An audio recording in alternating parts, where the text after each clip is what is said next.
Welcome everyone, I am Dr. Nisha Singh. In today's video, I am going to discuss the multiple choice questions of UV visible spectroscopy, and this is the second video of module 2. So let's start with a quick overview. What do we understand by UV visible spectroscopy? तो इसको हम certain points की form में divide करेंगे. सबसे पहले तो UV visible spectroscopy को हम इलेक्ट्रॉनिक स्पेक्ट्रोस्कोपी के नाम से जानते हैं और it is based on absorption. हमने पहली वीडियो में समझा था कि जब कोई इलेक्ट्रोमैग्नेटिक रेडिएशन किसी मैटर या सैंपल के साथ इंटरैक्ट करती है तो there are 3 possible conditions, either absorption, transmission और scattering of light. So it is based on the absorption of light. जो मेन फंक्शन है इस यूवी विजिबल स्पेक्ट्रोस्कोपी का, that is identification of type of bond. Type of bond में भी specifically हम unsaturation और conjugation को आइडेंटिफाई करते हैं कि हमारा कंपाउंड अनसेचुरेटेड अगर है तो it will be UV active compound, अगर हमारे कंपाउंड में कॉन्जुगेशन है तो it will be UV active compound. तो ये इस टेक्निक का मेन फंक्शन है. Next we have is the range of spectroscopy. तो रेंज में जो टोटल रेंज है दैट इज़ 200 to 800 नैनोमीटर, लेकिन इसको हम 2 पार्ट की फॉर्म में डिवाइड करते हैं. जो पहला पार्ट होता है ये केवल हमारा यूवी रीजन कहलाता है और जो सेकेंड पार्ट होता है that is considered as visible region. UV region की रेंज 200 से 400 नैनोमीटर और विजिबल रीजन की रेंज 400 से 800 नैनोमीटर तक कंसिडर की जाती है. जितने भी फंक्शनल ग्रुप्स, जितने भी टाइप ऑफ बॉन्ड हमारी यूवी विजिबल रीजन में अपना एब्जॉर्प्शन बैंड देते हैं वो हमारे ट्रांसपेरेंट होते हैं और जितने भी मॉलिक्यूल्स हमारे विजिबल रीजन में देते हैं these are considered as coloured molecules. Next we have some electronic transitions. Electronic transitions हमारे इलेक्ट्रोमैग्नेटिक रेडिएशन के एब्जॉर्प्शन का इफेक्ट होता है जो कि मॉलिक्यूल के अंदर शो होते हैं. ये इलेक्ट्रॉनिक ट्रांजिशन हमारे कहलाते हैं कि अगर इलेक्ट्रॉन का मूवमेंट ग्राउंड एनर्जी लेवल से हायर एनर्जी लेवल की तरफ होता है तो उस मूवमेंट ऑफ इलेक्ट्रॉन को हम इलेक्ट्रॉनिक ट्रांजिशन कहते हैं. ये ट्रांजिशंस हमारे मूवमेंट में डिफरेंट ऑर्बिटल्स की पोजीशन को शो करते हैं कि अगर हम इंक्रीजिंग ऑर्डर ऑफ एनर्जी को लें और तो उस इंक्रीजिंग ऑर्डर ऑफ एनर्जी में सबसे लोअर एनर्जी लेवल पर हमारा सिग्मा ऑर्बिटल होता है, then pi orbital, then non bonding orbital, फिर हमारा पाई एंटी बॉन्डिंग और सबसे हायर एनर्जी का ऑर्बिटल होता है सिग्मा एंटी बॉन्डिंग ऑर्बिटल. तो there are total 4 kind of transitions. First one is sigma to sigma star, then n to sigma star, pi to pi star and n to pi star transition. और अगर इन transitions को हम increasing order of energy की form में arrange करें तो सबसे ज़्यादा एनर्जी की रिक्वायरमेंट होती है हमारे sigma to sigma star transition के लिए. उससे कम एन टू सिग्मा स्टार्स, उससे कम पाई टू पाई स्टार और सबसे कम एनर्जी की रिक्वायरमेंट होती है n to pi star transition के लिए. Out of all these 4 transitions, ये जो पहले 2 ट्रांजिशंस हैं जिनके लिए कम एनर्जी की रिक्वायरमेंट होती है these are known as active transitions, और ये जो 2 ट्रांजिशंस हैं जिनके लिए ज़्यादा एनर्जी की रिक्वायरमेंट होती है दीज आर इनएक्टिव ट्रांजिशंस. तो जिन मॉलिक्यूल्स के अंदर पाई इलेक्ट्रॉन होता है वो एक्टिव होते हैं यूवी विजिबल रीजन के अंदर, और जिनके अंदर पाई इलेक्ट्रॉन नहीं होता वो केवल सिग्मा टू सिग्मा स्टार या n to sigma star transition show करते हैं. These are inactive in UV visible region. अब इनको हम एग्जाम्पल की फॉर्म में भी समझ लेते हैं कि अगर हमारे पास sigma to sigma star transition है तो ये सैचुरेटेड कंपाउंड्स में होगा जिनके अंदर कोई हेटेरोएटम या लोन पेयर ऑफ इलेक्ट्रॉन नहीं होगा. एग्जाम्पल के लिए जैसे CH4 मॉलिक्यूल है, इस CH4 मॉलिक्यूल में केवल एक ही तरीके का बॉन्ड या एक ही तरीके के इलेक्ट्रॉन होते हैं सिग्मा, जो कि केवल sigma to sigma star transition दे सकते हैं. लेकिन अगर हम एन टू सिग्मा स्टार के कंपाउंड्स की बात करें तो दीज आर ऑल्सो सेचुरेटेड, लेकिन इनमें कोई ना कोई ऐसा एटम होता है जिसके पास लोन पेयर ऑफ इलेक्ट्रॉन होते हैं. फॉर एग्जाम्पल ऑक्सीजन के पास लोन पेयर है, फॉर एग्जाम्पल नाइट्रोजन के पास लोन पेयर हैं. तो इन कंपाउंड्स में 2 तरीके के इलेक्ट्रॉन होते हैं सिग्मा और n. Sigma electron sigma star में ट्रांजिट होते हैं और एन इलेक्ट्रॉन भी सिग्मा स्टार में ही ट्रांजिट होते हैं. Third we have pi to pi star transition. ये ट्रांजिशन अनसेचुरेटेड कंपाउंड्स में होता है जिनमें हेटेरोएटम नहीं होते हैं. फॉर एग्जांपल C2H2 है या C2H4 है, इनमें 2 तरीके के इलेक्ट्रॉन होंगे सिग्मा और पाई. सिग्मा का ट्रांजिशन सिग्मा स्टार में और पाई का ट्रांजिशन पाई स्टार में. लेकिन जो 4th कैटेगरी है that is n to pi star transition, ये हमारे अनसेचुरेटेड कंपाउंड्स का है जिनमें हेटेरोएटम भी होते हैं. तो हेटेरोएटम यानी लोन पेयर ऑफ इलेक्ट्रॉन होने की वजह से इन कंपाउंड्स में टोटल 3 तरीके के इलेक्ट्रॉन होते हैं सिग्मा इलेक्ट्रॉन, पाई इलेक्ट्रॉन और एन इलेक्ट्रॉन. सिग्मा का ट्रांजिशन सिग्मा स्टार में ही होगा, एन का ट्रांजिशन पाई का ट्रांजिशन पाई स्टार में ही होगा। लेकिन अब ये दोनों एंटी बॉन्डिंग ऑर्बिटल्स की होने की पॉसिबिलिटी है, इसलिए एन का ट्रांजिशन सिग्मा स्टार में भी होता है और एन का ट्रांजिशन पाई स्टार में भी होता है। तो अगर हमारा अनसेचुरेटेड विद हेट्रो एटम का मॉलिक्यूल है तो उसमें ये चारों ट्रांजिशंस जो हैं these are known as possible transitions. But out of these 4 transitions इसमें से केवल पाई वाले ट्रांजिशंस हमारे एक्टिव ट्रांजिशंस कहलाते हैं। तो ये ट्रांजिशन एक्टिव होगा और 4th वन ये वाला ट्रांजिशन हमारा एक्टिव ट्रांजिशन होगा। बाकी के 2 ट्रांजिशंस हमारे एक्टिव ट्रांजिशंस नहीं कहलाते हैं। नेक्स्ट वी हैव जो लैम्डा मैक्स की वैल्यू होती है, ये लैम्डा मैक्स की वैल्यू हमारी इंक्रीज़ होती है कुछ कंडीशंस के साथ में, यानी किसकी वेवलेंथ ज़्यादा होगी, किसकी वेवलेंथ कम होगी, कौन सा कंपाउंड ज़्यादा एक्टिव होगा, कौन सा कंपाउंड कम एक्टिव होगा, ये इन 3 फैक्टर्स पर डिपेंड करता है। फर्स्ट फैक्टर इज़ अनसेचुरेशन, जिसमें अनसेचुरेशन होगा वो कंपाउंड ज़्यादा एक्टिव होगा, यानी उसके लिए लैम्डा मैक्स की वैल्यू ज़्यादा होगी। जिसमें नंबर ऑफ अनसेचुरेशन ज़्यादा होगा, यानी एक में 2 अनसेचुरेशन, एक में 3 अनसेचुरेशन, तो 3 वाला जो कंपाउंड होगा उसके लिए लैम्डा मैक्स की वैल्यू ज़्यादा होगी। सिमिलरली अगर कंपाउंड के अंदर कॉन्जुगेशन है तो वो हमारा लैम्डा मैक्स हायर रेंज की तरफ शिफ्ट हो जाएगा। तो ये 3 कंडीशंस के बेसिस पर हम कंपैरिजन निकाल सकते हैं कि कौन सा कंपाउंड जो है that will be more active और having lambda max greater. Next we have chromophores and auxochromes. जो क्रोमोफोर्स होते हैं ये तो हमारा स्ट्रक्चरल फीचर होता है किसी भी मॉलिक्यूल का, और ये हमारे कुछ कलर इम्पार्टिंग ग्रुप भी हो सकते हैं। ये सारे के सारे कंपाउंड्स जिनमें या ये सारे फंक्शनल ग्रुप्स जो क्रोमोफोर्स की तरह एक्ट करते हैं ये हमारे यूवी विजिबल रीजन में एब्जॉर्ब होते हैं और एक स्पेसिफिक रीजन में इनका एब्जॉर्प्शन बैंड हमें मिलता है। For example carbon double bond carbon, oxygen, carbon double bond nitrogen. लेकिन जितने भी ऑक्सोक्रोम्स होते हैं ये हमारे कलर एनहेंसिंग ग्रुप होते हैं, और अगर ये क्रोमोफोर्स के साथ प्रेजेंट होते हैं तो ये एब्जॉर्प्शन बैंड को लॉन्गर वेवलेंथ की तरफ शिफ्ट करते हैं। लॉन्गर वेवलेंथ की तरफ शिफ्ट होने का मतलब है यहाँ पर शो होती है bathochromic shift. For example OH, NH2 यानी अमीन अल्कोहल, ये सब हमारे ऑक्सोक्रोमिक ग्रुप होते हैं और इनकी प्रेजेंस की वजह से जो एब्जॉर्प्शन बैंड है वो बैथोक्रोमिक शिफ्ट की तरफ यानी लॉन्गर वेवलेंथ की तरफ शिफ्ट हो जाता है। तो एक बार जो वेवलेंथ है उनका कोरिलेशन भी देख लेते हैं कि अगर हम एक ग्राफ प्लॉट करें एप्सिलॉन मैक्स यानी कि मोलर एब्जॉर्प्टिविटी और लैम्डा वेवलेंथ के बीच में, तो कुछ इस तरीके की पोजीशंस हमारे पास आती हैं। एक है हमारे पास बैथोक्रोमिक शिफ्ट अगर हम लॉन्गर वेवलेंथ की तरफ जाते हैं, अगर हम शॉर्टर वेवलेंथ की तरफ जाते हैं तो it is known as hypsochromic shift. Longer wavelength की शिफ्ट को हम रेड शिफ्ट और इसको हिप्सोक्रोमिक को हम ब्लू शिफ्ट भी कहते हैं। लेकिन अगर लैम्डा मैक्स के साथ साथ हमारा जो एप्सिलॉन मैक्स है उसकी वैल्यू चेंज हो रही है तो हाइपरक्रोमिक और हाइपोक्रोमिक 2 तरीके की शिफ्ट होती हैं। अगर एप्सिलॉन मैक्स की वैल्यू यानी एब्जॉर्प्टिविटी इंक्रीज होती है तो it is known as hyperchromic, अगर डिक्रीज होती है तो it is known as hypochromic shift. So these are some basic points which are related to UV visible spectroscopy. So let's start with some multiple choice questions. First we have UV visible spectroscopy is also known as, तो हमने अभी starting में देखा था कि it is known as electronic spectroscopy. Next is the range of UV visible spectroscopy is, total range हमारे पास होती है 200 से 800 nanometre.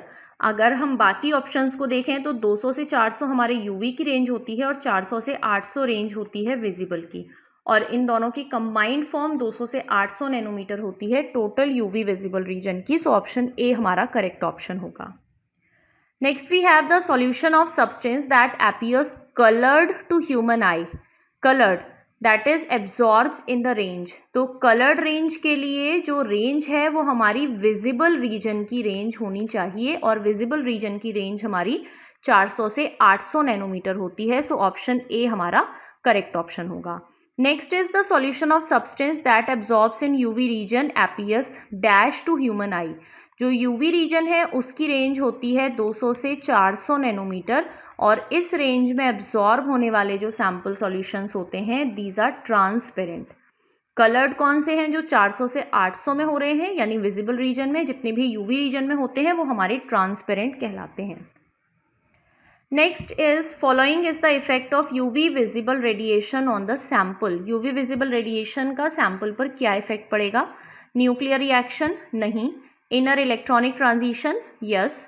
Stretching and bending vibration ये भी नहीं होते हैं, और न्यूक्लियर मैग्नेटिक रेजोनेंस ये भी नहीं होता है। सो ऑप्शन बी ही हमारा ओनली करेक्ट स्टेटमेंट है, that is inner electronic transitions, जिसमें इलेक्ट्रॉन का मूवमेंट ग्राउंड लेवल से हायर एनर्जी लेवल की तरफ होता है। Next is electronic energy level transition occur. Electronic energy level transition कहाँ होते हैं? आईआर में, माइक्रोवेव में, यूवी विजिबल में, या गामा रीजन में? तो ना तो आईआर में होते, यहाँ एब्जॉर्प्शन होते हैं। माइक्रोवेव में ना तो आईआर में होता, यहाँ वाइब्रेशंस होते हैं। माइक्रोवेव में रोटेशंस होता है, गामा में भी नहीं होता। The only correct option is option C, electronic energy level transitions हमारे यूवी विजिबल रीजन में ही होते हैं। Moving to the next question number 7, that is which of the following statement is not true. हमें इनकरेक्ट स्टेटमेंट चूज करना है। तो first we have UV visible spectra helps in predicting the number of conjugated double bonds. तो ये तो करता है, it is the main function of this technique. अगला है in UV visible spectra the absorption bands exist as sharp lines. तो इसको भी होल्ड कर लेते हैं। The substance which absorbs in visible region appears colour to human eye. इससे related question हमने अभी पीछे देखा था, तो that is also correct. And next we have electromagnetic radiation in wavelength range 200 to 800 nanometre corresponds to UV visible region. This is also correct. So 4 में से 3 statement हमें अच्छे से पता है करेक्ट हैं, so we will go with option B, that will be the incorrect statement या not true statement. Next is question number 8. How many electronic transitions we observe in UV visible spectroscopy? So there are 4 kind of transition, that is sigma to sigma star, n to sigma star, pi to pi star and n to pi star transitions. So total 4 transitions हैं, that means option A is the correct option. Next is transition which requires lowest energy and longest wavelength. तो energy और wavelength inversely proportional है। सबसे कम energy की requirement हमने पीछे देखी थी ग्राफिकल स्ट्रक्चर में। जो सबसे कम एनर्जी की रिक्वायरमेंट थी वो थी हमारी n2 पाई स्टार के लिए। अगर इस n2 पाई स्टार के लिए सबसे कम एनर्जी की रिक्वायरमेंट है तो दैट मीन्स इसके लिए सबसे ज़्यादा वेवलेंथ की वैल्यू होगी, यानी लॉन्गेस्ट वेवलेंथ होगी। तो lowest energy and longest wavelength वाला जो ट्रांजिशन है that is n2 pi star transition. Next is mention the possible electronic transitions in C2H5OH। तो C2H5OH का जो स्ट्रक्चर है उसमें कोई भी अनसैचुरेशन प्रेजेंट नहीं है। हम इसको इस तरीके से लिख सकते हैं CH3CH2OH।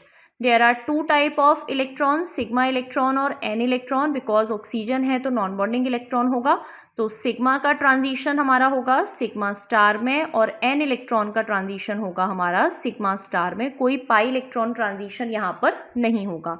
सो दैट मीन्स ये ट्रांजिशन भी है, ये ट्रांजिशन भी नहीं है, this will not be occur. तो ऑप्शन हमारा सी करेक्ट हो जाएगा, that is both A and B, दोनों तरीके के ट्रांजिशंस हैं।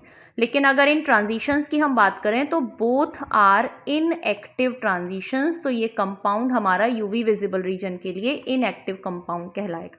दो इस क्वेश्चन में हमसे पूछा नहीं है, but we just have to understand कि which molecule will be active और which will be inactive. Next question is UV visible spectroscopic technique does not help in detecting. क्या चीज़ आइडेंटिफाई करने या डिटेक्ट करने में हेल्प नहीं करता है? First one is multiple bond system. तो बॉन्डिंग आइडेंटिफाई करने में करता है, कॉन्जुगेटेड सिस्टम को भी करता है, एरोमेटिक सिस्टम को भी करता है, but it does not help in determination of nature of hydrogen bonding. Hydrogen bonding को आइडेंटिफाई करने के लिए हम IR स्पेक्ट्रोस्कोपी की हेल्प लेते हैं। सो दैट मीन्स हमारा ऑप्शन डी जो है that will B correct for this question. Next is question number 12. Any group which does not itself act as functional group but whose presence brings about a shift in absorption band towards longer wavelength. तो longer wavelength की तरफ अगर shifting होती है किसी group के present होने की वजह से तो that group is known as auxochromic group. Next we have an isolated covalently bounded functional group that shows a characteristic absorption in UV visible region. तो कैरेक्टरिस्टिक एब्जॉर्प्शन हमेशा क्रोमोफोर शो करते हैं जिनको हम कलर इम्पार्टिंग ग्रुप भी कहते हैं, और ये हमारे किसी भी मॉलिक्यूल की स्ट्रक्चरल प्रॉपर्टी होती है। So option B is the correct option. Next is which is an auxochromic group. तो ऑक्सोक्रोमिक ग्रुप की फॉर्म में ना तो COR, ना COH, ना CN, केवल और केवल NHR हमारा एक ऐसा ग्रुप है जो कि ऑक्सोक्रोमिक ग्रुप की फॉर्म में शो होता है। Next is question number 15, which of the following is responsible to absorb UV visible light by a molecule. तो इनमें से कौन रिस्पॉन्सिबल है UV विजिबल लाइट के एब्जॉर्प्शन के लिए? Auxochrome yes, chromophore yes. तो जब दोनों हैं तो थर्ड ऑप्शन हमारा है both A and B and none of these, तो we will go with option C, that is both A and B। In the next question हमसे पूछा है क्वेश्चन नंबर 16 में, the dash is known as colour enhancing group. तो chromophores colour imparting group होते हैं और auxochromes हमारे colour enhancing group होते हैं। तो हम जाएंगे ऑप्शन ए के साथ, that is colour enhancing group known as auxochromes. In question number 17, chromophores are the structural features of the molecule. Chromophores हमारे स्ट्रक्चरल फीचर्स होते हैं which leads to absorption in UV visible region, causes bathochromic shift, hypsochromic shift और hyperchromic shift. तो ये इनमें से किसी भी शिफ्ट को रिप्रेजेंट नहीं करते हैं। अगर ऑक्सोक्रोम्स होते हैं तो वो किसी ना किसी शिफ्ट को इम्पैक्ट करते हैं लॉन्गर वेवलेंथ की तरफ शिफ्ट होके। तो केवल और केवल करेक्ट ऑप्शन जो है that is absorption in the UV visible region, तो ऑप्शन ए हमारा करेक्ट ऑप्शन होगा। Next is which compound will be UV active. UV active compound होने के लिए जो सिलेक्शन रूल है UV एक्टिव का वो हमें बताता है unsaturated compounds will be active. तो out of all these 4 C2H6 हमारा सैचुरेटेड है तो it will not be UV active. Benzene का स्ट्रक्चर कुछ इस तरीके से होता है जिसमें अनसैचुरेशन प्रेजेंट है, यानी कि सिग्मा बॉन्ड भी है और पाई बॉन्ड भी है। तो सिग्मा टू सिग्मा स्टार भी होगा, पाई टू पाई स्टार भी होगा, और pi to pi star active transition होने की वजह से ये हमारा एक्टिव कंपाउंड होगा। Next is CH3OH। तो CH3OH में भी कोई डबल बॉन्ड नहीं है, दैट मीन्स ये भी हमारा इनएक्टिव कंपाउंड होगा। Next is CH3COCH3। तो इसे हम कुछ ऐसे लिख सकते हैं CH3COCH3। यहाँ पर डबल बॉन्ड प्रेजेंट होने की वजह से एक्टिव ट्रांजिशंस होंगे, मतलब अनसैचुरेटेड कंपाउंड होने की वजह से हमारा कंपाउंड एक्टिव कंपाउंड होगा। So there are 2 active molecules, one is benzene and other is CH3COCH3। तो option B and D both are correct options. Next is match the following. तो यहाँ हमें अलग अलग वेवलेंथ और टाइप ऑफ शिफ्ट दी है, nature of shift and type of shift. तो nature of shift में है, अगर शिफ्ट लॉन्गर वेवलेंथ की तरफ है तो लॉन्गर वेवलेंथ की शिफ्ट को हम कहते हैं बैथोक्रोमिक शिफ्ट। हमने स्टार्टिंग में एक ग्राफिकल स्ट्रक्चर बनाया है कुछ इस तरीके से, जिसमें हमने अलग अलग टाइप ऑफ शिफ्ट को रिप्रेजेंट किया है, जिसमें एक वैल्यू लैम्डा मैक्स के साथ है एक्स एक्सिस पर और वाई एक्सिस पर हमारे पास है एप्सिलॉन मैक्स। जो एक्स एक्सिस पर लैम्डा एक्स इंक्रीज होता है this is known as bathochromic shift. Back side की हमारी हो जाती है हाइपोक्रोमिक शिफ्ट। देन ऊपर वाली वैल्यू हमारी हो जाती है हाइपर, और जो डाउनवर्ड है that is known as hypo, this is hypso. तो लॉन्गर वेवलेंथ की तरफ बैथोक्रोमिक और शॉर्टर वेवलेंथ की तरफ hypsochromic shift. Then greater absorbance की तरफ हाइपरक्रोमिक शिफ्ट ऊपर की तरफ जब जा रहे हैं, और लोअर एब्जॉर्बेंस की तरफ हमारी हाइपोक्रोमिक शिफ्ट कहलाती है। So as per the arrangement of all these answer we have option A that is the correct option. A का सेकेंड, बी का फर्स्ट, सी का फोर्थ एंड डी का third part. So we will go with option A. Next question is number 20, that what is the necessary condition for a molecule to be UV visible active। तो अभी हमने पीछे active molecules में समझा था कि molecule should be unsaturated. So let's see the option first. Molecule should be saturated, no. Molecule should have permanent dipole moment, no. Molecule should be unsaturated, yes, that is the correct option। Molecule should have heteroatom, that is not the necessary condition। So only option C is the correct option कि molecule में unsaturation होना चाहिए, कोई भी double bond हो या कोई भी ट्रिपल बॉन्ड प्रेजेंट होना कंपलसरी है। Next is which of the following is a chromophore. तो आउट ऑफ ऑल दीज 4 हमारे पास एक ही क्रोमोफोरिक स्ट्रक्चर है जिसको हम CO की फॉर्म में कंसिडर करते हैं, carbonyl group. Next question number 22 is which compound below will have the longest lambda max. तो लॉन्गेस्ट लैम्डा मैक्स के लिए हमारे पास 3 कंडीशंस होती हैं। फर्स्ट कंडीशन है अनसैचुरेशन, सेकेंड कंडीशन हमारे पास होती है नंबर ऑफ अनसैचुरेशन, और थर्ड कंडीशन हमारे पास होती है कॉन्जुगेशन। अगर हम अपने इन 3 स्ट्रक्चर्स को ABC की फॉर्म में काउंट कर रहे हैं तो अनसैचुरेशन तीनों में है, नंबर ऑफ अनसैचुरेशन स्ट्रक्चर 1 में 2 अनसैचुरेशन है, स्ट्रक्चर B में भी 2 हैं, स्ट्रक्चर C में भी देयर आर 2 अनसैचुरेशंस। तो स्ट्रक्चर A में भी 2, B में भी 2 और C में भी 2। तो यहाँ तक तो तीनों कंडीशन सिमिलर हैं। अब हमें इसमें देखना है किसमें कॉन्जुगेशन है। तो स्ट्रक्चर A में double single double that means conjugation है, स्ट्रक्चर B में डबल सिंगल सिंगल डबल मतलब नहीं है, स्ट्रक्चर C में लगातार 2 डबल बॉन्ड हैं तो यहाँ भी कॉन्जुगेशन नहीं है।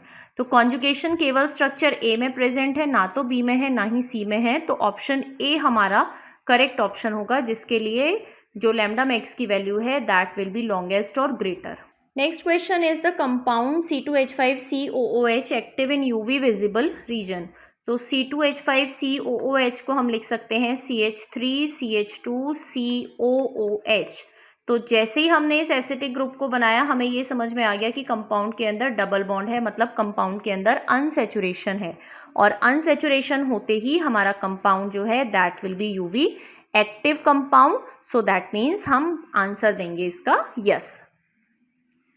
Next question is which of the following compounds will show longest wavelength of UV absorption. तो कंडीशंस वही 3 है हमारे पास, स्ट्रक्चर अलग अलग हैं। बेंजीन का स्ट्रक्चर इस तरीके से होगा जिसमें 3 अनसैचुरेशन है। जो नेफ्थलीन का स्ट्रक्चर है इसमें 2 रिंग स्ट्रक्चर हमारे पास होते हैं जिनमें कुछ इस तरीके की बॉन्डिंग होती है।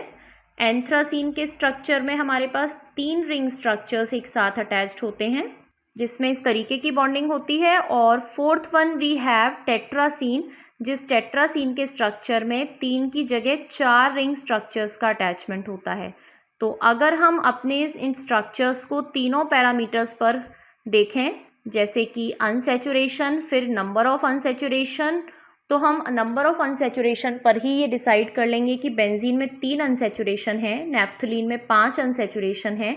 अगर हम एंथ्रासीन की बात करें तो ये नंबर बढ़कर 7 हो गया है, और टेट्रासीन में ये नंबर है 9। तो नंबर ऑफ अनसैचुरेशन सबसे ज़्यादा टेट्रासीन में है, इसलिए लैम्डा मैक्स की वैल्यू टेट्रासीन के लिए सबसे ज़्यादा होगी।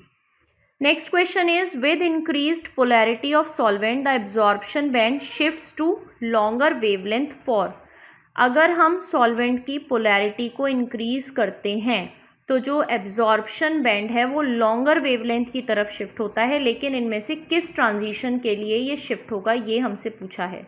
तो हम जो हमारे अनसैचुरेटेड ट्रांजिशंस हैं केवल उन्हीं को कंसीडर करेंगे। तो या तो pi to pi star transition होगा या फिर N to pi star transition होगा।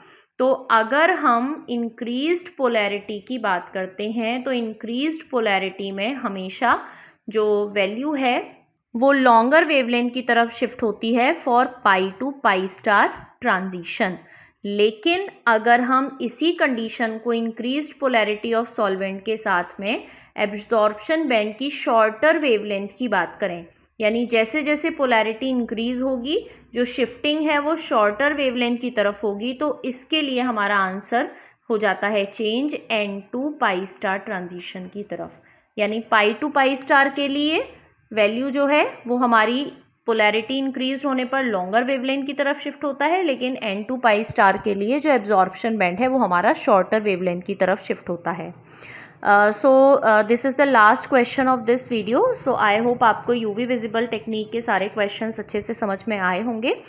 आगे की जो वीडियो है उसमें हम IR और रमन माइक्रोवेव स्पेक्ट्रोस्कोपी के क्वेश्चंस को कवर करेंगे। सो तब तक के लिए थैंक यू सो मच।